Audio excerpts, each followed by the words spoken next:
ngasi akoi hauji oiriba akoi Manipurda akoina inner line permit chanar ko matamda akoi kakasina akoi women action community ne adugoi di akoi gi kainone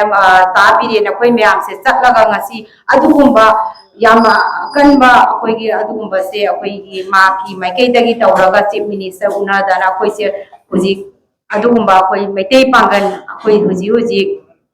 Woriba Kibam Sida Poche, Hana di permit che Lauraga Paisa, receive Kaga Changambado, Akoi Mam, Salaga Unaraga, a Choba contribution Nika Kakana, the Winibado, Akoi the Makta, Kasanam Damdagi Hogiba, Akoi Sakani Yamna, Hayagadi, Kasanam Damdagi, Adusu, Laki Pumay Wondagini, Manangasi, Manipur, Laibagi, Akoi, Manipur, Dagi. Laibadona ngasi law tharakpada ngasi akoi shomda thungaga ngasi mapalamda laiba mayam gisu akoi na ngasi pangaga laiba siga kakaga achoba sakti na madu akoi laiba ni haibna su aine lawje masi taseng wadi hauji mata su ma adugumba akoi kaka suna mani city adugumba mangonda akoi political oiba adugumba karikunta yawdaba minister chaininge chaiba MLA chaininga chaiba prime minister chaininga chaiba adugumba governor ngangba adugumba achumba toba adugumba akoi social activist ama khagni masi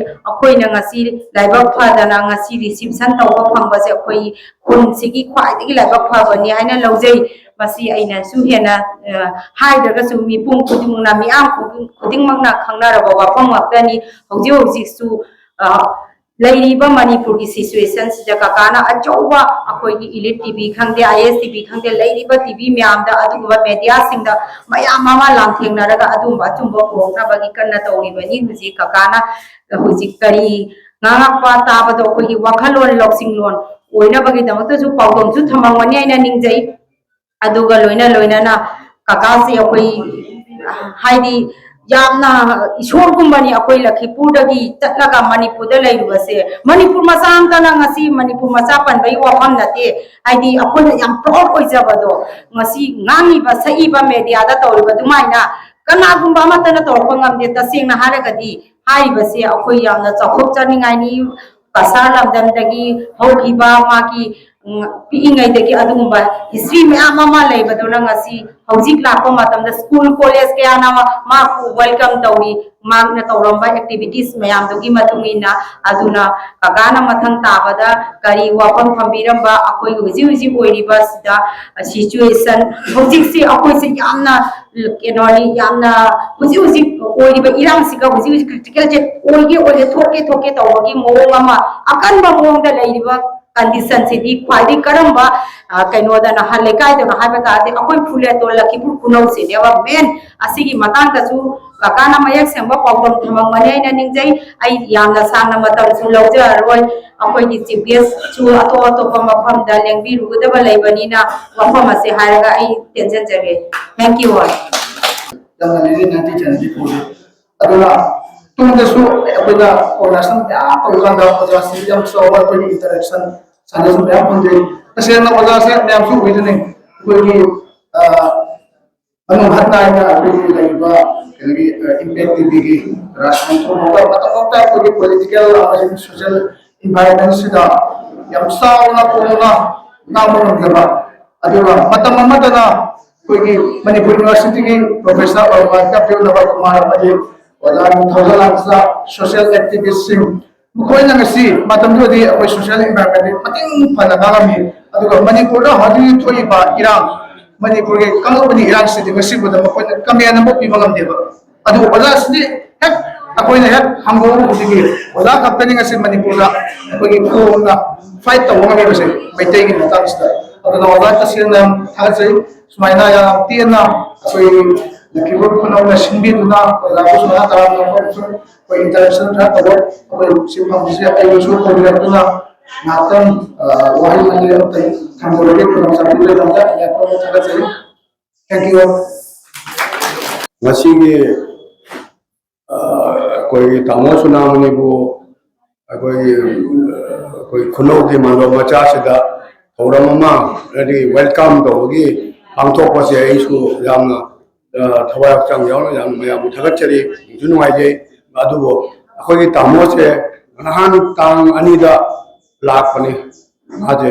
actually जीरी balm की लिसिंग okay लुट कोना माकी यामना request तवंदना लाखतबा जाते जीरी balm जे अमुतंग अखोगी मणिपुर मोजी मणिपुर जरसो इम्फाल खरा कनो बदुना मची इम्फाल का जीरी balm का लोइना लोइना मांगना कासागी मेटी किसु अखोगी स्पेशली आसाम की मेटी सिंजे याम नक्सन नुबा अमल लेबना मासु जाबीदुना मकोना टू एंड फ्रो की फ्लाइट टिकट फोक तौरगा मासे असिदा लाबनी अदोई जामदे हाइजर कइनादे तामोस दामनी प्रोग्राम सु लेबा ngangningबडी जाम nganninge मागी मतंगा हाइबदा लोइबा नाइरोइदबा मागी अचीवमेंट मयाम माना डिपार्टमेंट दा थबक सूरिंगदा माना तौरंबा मयाम ए डिफरेंट कैपेसिटी दा माना सब इंस्पेक्टर के होगलगा सीनियर एसपी होइना नागालैंड पुलिस ता लेरंबा अदुगे लोइना लोइना माना being a Nagaland police officer माना इवन वर्ल्ड की जगह जगह दा ऑस्ट्रेलिया की और इंडोनेशिया मलेशिया पुलमक्ता माना ऑन स्पेशल ड्यूटी दा चटकीबा अदुगुंबा स्टेट पुलिस की ऑफिसर माने मादी स्पेशल ब्रांच दा एसपी सीनियर एसपी होइना लेरकने मकोई गुंबा ऑफिसर से अखोई स्टेट अमगी पुलिस डिपार्टमेंट दा जामना तांगना फंबा हाइबदी अखोई ऑल ओवर इंडिया दगी खंगल हैंड पिक तौर खलकपदा जॉब ऑफिसर माने DVIP अखोई प्राइम मिनिस्टर आमदी प्रेसिडेंट विजिट तौर जगह जगह दा अखोई मकोइना चलन चत्तिनगी 15-20 डेज ममांगदा मफमदुदा चत्तोरिबा प्राइम मिनिस्टर ना चत्कदोरिबा जगह से चत्पा जागद्रा मफम दो सेफ्टी ओइबरा ओइतबरा कायना थाबगी ग्रुप अम लेब मधु की हैंड पिक ओइबा इंटेलिजेंट ऑफिसर मैम दो मधु थागतरा इंडिया दे खंगलपदा ओइ तामोसु नामनि वन ऑफ द ऑफिसर अदुना मागी मतंगा आई हाइनिंग मैम दि लेरे आई थागतपदा लोइबा नाइरोदबा मा बीइंग मेटे अमा ओइबना माना नागालैंड पुलिस ता लेंगेदसो चेन्नई दा प्रॉब्लम मो थोए चेन्नई दा ब्लड डोनेशन मा तौदोरे अदि मी अमगी सीरियस होइना लेरे ब्लड से दरकार ताए तामोसु नामनि टेलीफोन तौरगनी मेटे मजा असुमाय सुमाय तवाई इसन न मैसी म यामबा सुमायना ब्लड डोनेशन दरकार तारे नागालैंड दा कोहिमा दा लेना चेन्नई दा डीसी दा एसपी दा अदु टेलीफोन तौरगा ब्लड डोनेट तौरबा अदु गुंबा कोई ऑफिसर अमने एनीवेयर इन इंडिया अदु तनतना कोई इंडिया की मपांदा लेरिबा मैतेई सिंगा मतम पुनमदा कांटेक्ट लेना मैतेई की चफट थोरांदा दामना कोई मको बना थौबु बुबा कनोनी अदुगा लोइना लोइना ना कोई होजी की तरह की सेसु हैना कोई मणिपुर के अनोबा चेंबर लूप अमले मयाम सेमकपसिदा कंट्रोल तौबा ngमक्तदना लूप मयाम सिबु करमायना कनो तौनी खलकपदा ऑल इंटेलेक्चुअल मयाम पुलगा सेवकपदा कोई तामोसुना मनिसे मदुदा माक्सु गमजरोय माउना प्रेसिडेंट पी आई गमजरोय चेहिसु जामे मार्क कैंसर पेशेंट मसु होबनिना हाइबदा मयाम जादा वाइस प्रेसिडेंट फम पीबिरिबा अदु मकोय तामोसुना मनिने अदुना ngasi ayu jam hajaroge akoi mang na pambi baichen che sing jino kari ko interaction amagi kano tawning masu le ramani aduna mawona tawning le gare ai matam ni doctor ro asi har ga isi da chum question der Tindiriba mandi dais dikhi boda sing ingona kalam to budget so madi mang na til bai mai sing pro ko ene kai khumera na apronjari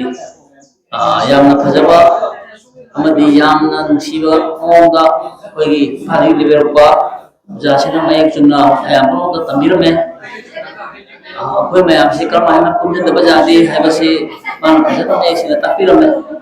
koi karma hai na karma mo ke charbaga karma na koi mai kunsi ge hai bagi agai ta dama lae karma se ai wakan de sum khande bada mi bajadi sibun siba loina na कोई मेतेई जाति मणिपुर में पांदा अमदी पृथ्वी के भंग है मेतेई सिंह मुसी जबा मागो गमी से हमना तांगनी ꯑꯩꯈꯣꯏ ꯃꯥꯕꯨ ꯏꯁꯣꯔꯗ ꯃꯥꯒꯤ ꯄꯨꯟꯁꯤꯁꯤ ꯁꯥꯡꯅ ꯄꯤꯕꯤꯅꯕ ꯏꯁꯣꯔꯗ ꯃꯌꯥꯝꯅ ꯈꯨꯔꯨꯝꯖꯁꯤ ꯑꯁꯤ ꯑꯩ ꯌꯥꯝ ꯁꯥꯡꯅ ꯍꯥꯏꯖꯔꯔꯣꯏ ꯑꯣꯖꯥꯁꯤ ꯃꯥ ꯄ꯭ꯔꯣꯒ꯭ꯔꯥꯝ ꯑꯇꯣꯞꯄ ꯂꯩꯕꯒꯤ ꯆꯠꯀꯗꯕ ꯂꯩꯔꯕꯅꯤꯅ ꯉꯁꯤꯒꯤ ꯃꯤꯐꯝꯁꯤ ꯁ꯭ꯋꯥꯏꯗ ꯁꯨꯝ ꯂꯣꯏꯁꯤꯟꯅꯕ ꯑꯩꯒꯤ ꯋꯥꯐꯝ ꯁ꯭ꯋꯥꯏꯗ ꯁꯨꯝ ꯂꯣꯏꯁꯤꯟꯖꯔꯤ ꯊꯥꯖꯔꯤ ꯃꯌꯥꯝ